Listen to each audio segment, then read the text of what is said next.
নিজের মতো করে নিজের জন্য বাঁচতে পারাটাই আমার মনে হয় সব থেকে বড় সাকসেস। ড্রিম ছিল ছোট থেকে আমি অ্যাক্ট্রেস হব।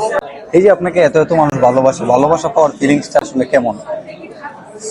ভালোবাসার পরে ফিলিংস কেমন? মানুষের ভালোবাসা পাওয়াটা এত ইজি ব্যাপার না। অবশ্যই। তো এটা একটা ব্লেসিং, আমি মনে করি ব্লেসিং হিসেবে নেই, এটা অনেক ভাগ্য করে ভালো মানুষের ভালোবাসা পাওয়ার জন্য অনেক ভাগ্য নিয়ে জন্মাতে হয়। তো আচ্ছা আচ্ছা। আমি নিজেকে অনেক লাকি ফিল করি যে অনেক মানুষ আমাকে ভালোবাসে, আমাকে সাপোর্ট করে। আমি জানি না আমি ভালোবাসার কতটুকু যোগ্য, কতটুকু মর্যাদা রাখতে পারি, তবে চেষ্টা করি, এই তো। ওকে, আচ্ছা, আপনার কাছে সফলতার মিনিং কি?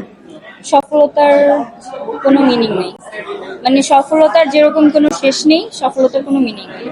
নিজের মতো করে নিজের জন্য বাঁচতে পারাটাই আমার মনে হয় সব থেকে বড় সাকসেস। আমার যদি নিজের জন্য মনে হয় যে আমি এইটা করতে চাই, এই ক্যারিয়ারে যেতে চাই, আমার স্বপ্ন এটা, আমি ধরো আমার ঘুরতে ভালো লাগে, হ্যাঁ। এখন আমি চিন্তা করলাম আমার ক্যারিয়ার হচ্ছে আমি ঘুরে ঘুরে ব্লগ বানাবো, এটাও তো একটা ক্যারিয়ার।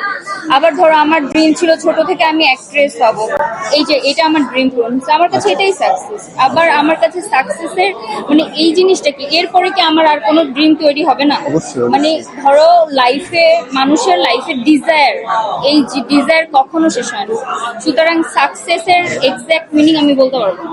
আচ্ছা, লাস্ট কোয়েকশন, আপনার ফ্যানদের কোন জিনিসটা আপনাকে আসলে মোটিভেট করে?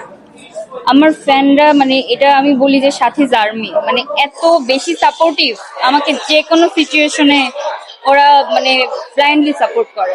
এটা অনেক, আমার কাছে মনে হয় যে আমি জানি না, আমি অনেক লাকি হয়তো, এই জন্য আমি এরকম ফ্যান পেয়েছি।